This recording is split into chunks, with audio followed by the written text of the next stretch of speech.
Decirlo suena muy fuerte, pero sí, una recesión, es decir, una crisis económica, es totalmente inevitable e incluso necesaria si no queremos que todo salte por los aires y, de hecho, unos buenos datos de empleo ahora mismo son una terrible noticia para los mercados. Pero, ¿por qué?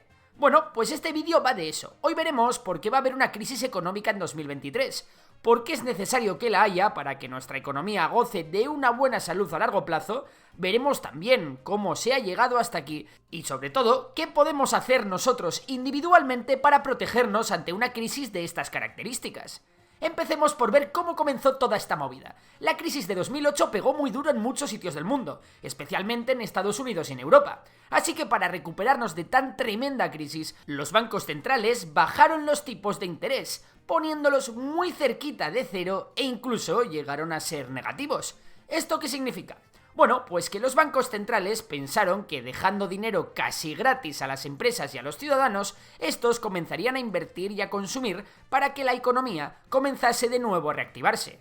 Así que el funcionamiento era sencillo. Los bancos centrales imprimían dinero a raudales y los consumidores y las empresas volvieron a gastar. Industrias como la construcción, el turismo o las grandes tecnológicas se beneficiaron de que por fin los consumidores volvían a tener dinero y volvían a poder gastar más. Las empresas también fueron capaces de invertir en nueva maquinaria, en construir nuevas fábricas, invertir más dinero en marketing o contratar más personal. Toda esta vorágine de dinero hizo que muchas empresas subiesen exponencialmente en bolsa. De repente todo el mundo quería invertir en los grandes negocios de empresas tecnológicas como Google, Facebook o Apple. Mientras que otros inversores, con ganas de jugar, decidieron optar por modelos de negocio más arriesgados como Tesla, que en 2018 aún no daba beneficios. Otros directamente se lanzaron a especular en activos o negocios que no tenían nada detrás, como muchas criptomonedas. Los bancos centrales se comenzaron a percatar de la situación. El chiringuito de la economía mundial se les estaba yendo de las manos con tanto imprimir dinero, y los precios estaban comenzando a subir alarmantemente. Había que hacer algo para que la economía dejase de sobrecalentarse. Así que ni cortos ni perezosos, los bancos centrales, con la Fed de Estados Unidos y el Banco Central Europeo a la cabeza, comenzaron a subir los tipos de interés para que la cosa no se fuera de madre. Subir los tipos de interés es una opción inteligente cuando la economía está sobrecalentada, ya que si la gente o las empresas tienen que pagar un interés mayor por sus préstamos o por su hipoteca, es muy posible que más de uno y de dos se lo piensen antes de pedir dinero prestado. Y si la gente no pide dinero prestado, la economía se ralentiza, ya que se invierten menos en nuevas fábricas, en casas o en coches. La subida de tipos funcionó. La economía parecía estar en plena forma, pero sin estar excesivamente sobrecalentada. Sin embargo, llegó marzo de 2020 y todo se iba a poner patas arriba. Pues sí, en pocos días el COVID se adueñó del planeta y paralizó las economías de casi todo el mundo. Houston, tenemos un problema. Casi de la noche a la mañana solo podían producir las empresas con negocios esenciales para el funcionamiento del país. El turismo se paró en seco, la hostelería cerró y millones de negocios sufrieron las consecuencias de una u otra forma. Al ver la situación, los gobiernos y los bancos centrales tenían que actuar o la catástrofe humanitaria estaba servida. Esta vez la misión era mantener la economía mundial a flote, aunque fuese de forma artificial, hasta que se solucionase la situación. ¿Y cómo? Muy fácil, volviendo a inundar la economía de dinero. Como había pasado en 2008, los gobiernos respondieron a la crisis anunciando grandes programas de gasto público. Por ejemplo, la Unión Europea anunció los fondos Next Generation, que no es más que una inversión de 750.000 millones de euros para hacer frente a las consecuencias de la pandemia. Estados Unidos lanzó también varios planes de gasto público, como un plan de infraestructuras de 550.000 millones de dólares. Pero claro, este dinero se tenía que sacar de algún lado, y sobre todo tenía que ser muy pero que muy barato. Además, las economías necesitaban que, a pesar de que la gente estuviese en sus casas o de tener muchos sectores de la economía parados, la gente siguiese consumiendo y las empresas invirtiendo. Y todo esto solo se iba a conseguir imprimiendo dinero con unos tipos de interés muy bajos, tanto que incluso pudiesen ser negativos. Al principio la estrategia le salió bien tanto a los bancos centrales como a los gobiernos. Las economías, muy dañadas por el COVID, consiguieron recuperarse en tiempo récord, y los mercados se recuperaron en apenas 6 meses desde que estalló la pandemia. Tremendo. Inyectar tanto dinero en una economía mundial que ya había presentado síntomas de estar recalentada se iba a acabar pagando. Pan para hoy, hambre para mañana. La borrachera de dólares y euros que se imprimieron durante el COVID y se metieron a lo bestia en el sistema nos iba a dejar una gran resaca en forma de inflación, es decir, en forma de subidas de precios. Pero este no era el único motivo por el que iban a subir los precios. Estábamos a punto de presenciar la tormenta perfecta. Pues sí, ya hemos visto a las políticas monetarias expansivas, es decir, a la bajada de tipos de interés y a la impresión de dinero, como una de las razones por la cual subieron los precios. Ahora vamos a ver las otras dos grandes razones. La segunda han sido los cuellos de botella en las cadenas de producción. Expliquemos esto. Hubo muchas industrias cuya producción se paró durante la crisis del COVID. Por ejemplo, muchas minas cerraron bien porque sus trabajadores se enfermaron o bien porque las autoridades de esos países no autorizaron que los trabajadores mineros pudiesen acudir a sus puestos de trabajo, causando una gran escasez de minerales estratégicos. Lo mismo ocurrió con algunos puertos chinos, que estuvieron bloqueados debido a los cierres y confinamientos. También se dio una serie de sequías o inundaciones que causaron una escasez de alimentos a nivel mundial. El problema de que faltasen tantas cosas es que cuando hay escasez, los precios suben. Para ilustrar esto vamos a poner el ejemplo de un mineral que comenzó a escasear en los mercados internacionales, el silicio. Como el silicio subió de precio, el precio de los fertilizantes también subió, causando que algunos alimentos también viesen su precio incrementado. Al subir el precio del silicio, también subieron los precios de las ventanas o productos tan básicos en la construcción como la silicona. Todos los microchips están hechos de silicio, así que al subir el precio del silicio también subió el precio de los microchips, y al subir el precio de los microchips también subió el precio de todos los productos electrónicos. En fin, una auténtica locura. Y cuando ya parecía que la cosa no iba a poder ir peor y que la crisis de inflación provocada por la subida de precios era inevitable, apareció la tercera razón por la que han subido los precios: la guerra entre Ucrania y Rusia. Tras la invasión de Ucrania por parte de Rusia, los países occidentales pusieron una de sanciones a Rusia de flipar. Muchas de ellas encaminadas a que Rusia tuviese dificultades para exportar petróleo y gas natural. El problema es que el propio Occidente era quien compraba este petróleo. De la noche a la mañana, el gas y el petróleo eran más escasos en el mercado internacional, así que los precios del petróleo, el gas y por tanto de toda la energía subieron como la espuma, causando aún más inflación, ya que todo el transporte era más caro, y toda la industria que necesitase energía en su proceso productivo iba a producir a un mayor coste. Además, desde las tierras fértiles de Ucrania salía un importantísimo porcentaje de los cereales consumidos a nivel mundial, que durante varias semanas dejó de salir. Más madera para la hoguera. Así que nada, la tormenta perfecta estaba aquí, y la inflación llegó a dispararse por encima del 9% en Estados Unidos y por encima del 10% en la eurozona. O dicho de otra manera, la inflación no era tan alta desde hacía 40 añazos.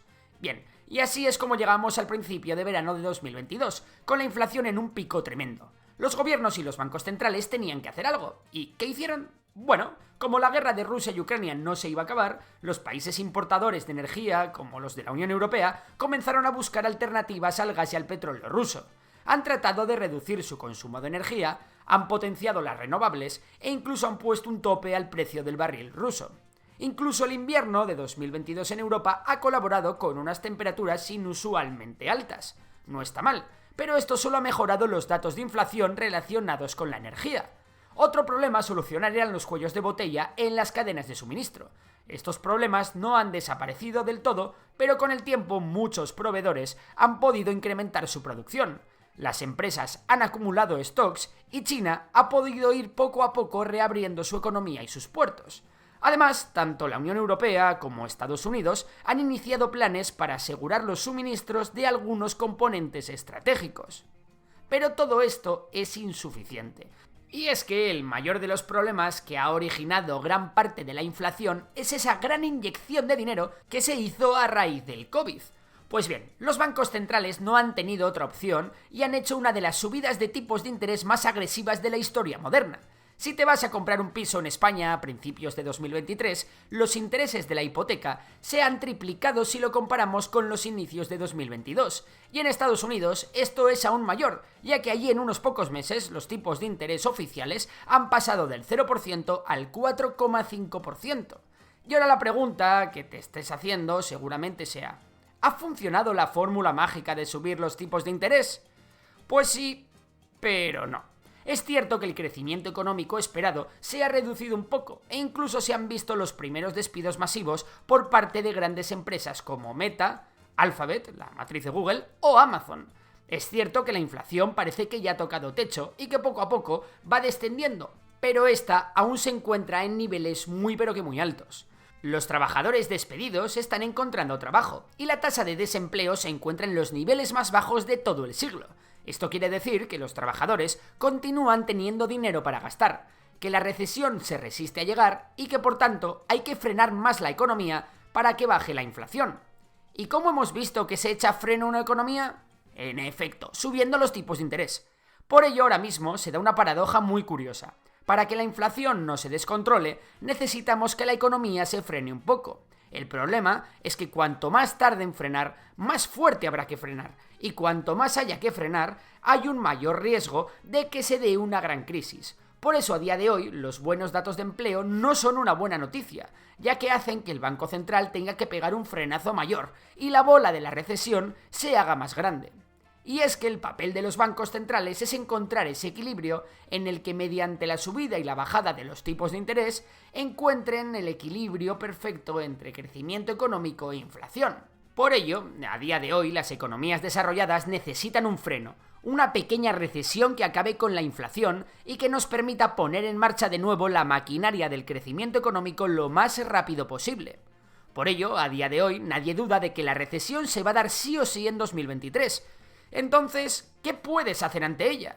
Pues lo primero es momento de controlar los gastos y no volverse locos con caprichos y derroches. Los tipos de interés ahora mismo están muy altos y según la Fed lo estarán hasta al menos principios de 2024, por lo que no es el mejor momento para hipotecarte. Sin embargo, lo bueno de las recesiones es que permite encontrar muy buenas oportunidades de inversión a largo plazo. Eso sí, recuerda que todo este contenido es formativo, que lo que os cuento son ejemplos y que en ningún caso son recomendaciones de inversión. Antes de invertir en bolsa tienes que hacer tus propios análisis.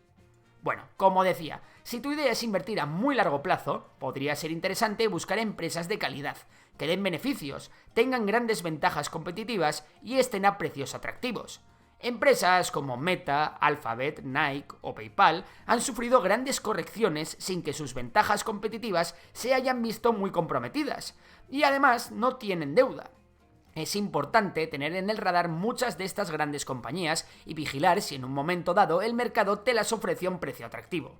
Sin embargo, si lo que queremos es aprovechar la recesión, lo que tenemos que preguntarnos es ¿a qué tipo de empresa le beneficia una recesión? En este caso nos tenemos que ir a las llamadas empresas defensivas. Llamamos empresas defensivas a aquellas que no sufren en las crisis o que incluso se benefician de ellas. ¿Y esto cómo lo sabemos? Pues con sentido común y viendo cómo las diferentes empresas se han comportado en crisis anteriores. La primera empresa de la que vamos a hablar es Home Depot, una empresa que vende menaje del hogar, bricolaje, ferretería y este tipo de cosas. Home Depot se ha comportado muy bien en las anteriores crisis y tiene mucho sentido. Cuando la gente pierde su trabajo, o cuando perciben que la economía no está para muchos trotes, o cuando simplemente suben el precio de las hipotecas, la gente opta por no meterse en comprar una casa y prefieren renovar la suya, y para eso necesitan los productos que ofrece Home Depot. Otra opción es Walmart, y es que a la empresa de grandes almacenes de Estados Unidos le gusta competir por precio, lo que la hace muy socorrida en momentos de crisis donde la gente mira cada céntimo que gasta. Además, Walmart vende ese tipo de cosas que por mucha crisis que haya vas a seguir comprando. Productos de limpieza, ropa, electrónica básica y todo aquello que utilizas en tu día a día. De hecho, Walmart casi ni notó la crisis de 2008 ni la del COVID de 2020. Y por último vamos con la reina de las hamburguesas, McDonald's. La firma estadounidense continúa expandiéndose a nuevos mercados y continúa abriendo establecimientos en ciudades medianas y pequeñas. Quizás este caso no es tan evidente, pero McDonald's se ha comportado muy bien en anteriores crisis, ya que sus establecimientos sustituyen a restaurantes más caros en tiempos de crisis. Su servicio es suficiente para proporcionar un pasatiempo y una experiencia agradable, mientras que son lo suficientemente baratos para que aun en momentos de crisis la mayor parte de las familias se lo puedan permitir. Y bueno, estas son 3 ideas de inversión que os aporto, pero recuerda que debes hacer tu propio análisis antes de invertir. Por mi parte, solo queda decirte que si quieres empezar a invertir, te dejo en el primer comentario el link a mi broker de confianza, donde puedes invertir con total seguridad, aprender con una cuenta con dinero ficticio y donde solo por registrarte ya tienes acceso a un montón de cursos para principiantes y gente más avanzada. Si te ha gustado el vídeo ya sabes que puedes darle like, suscribirte y seguir a Memorias de Pez, mi otro canal en el que hablo de historia y geopolítica. Por lo demás, un saludo y hasta la próxima.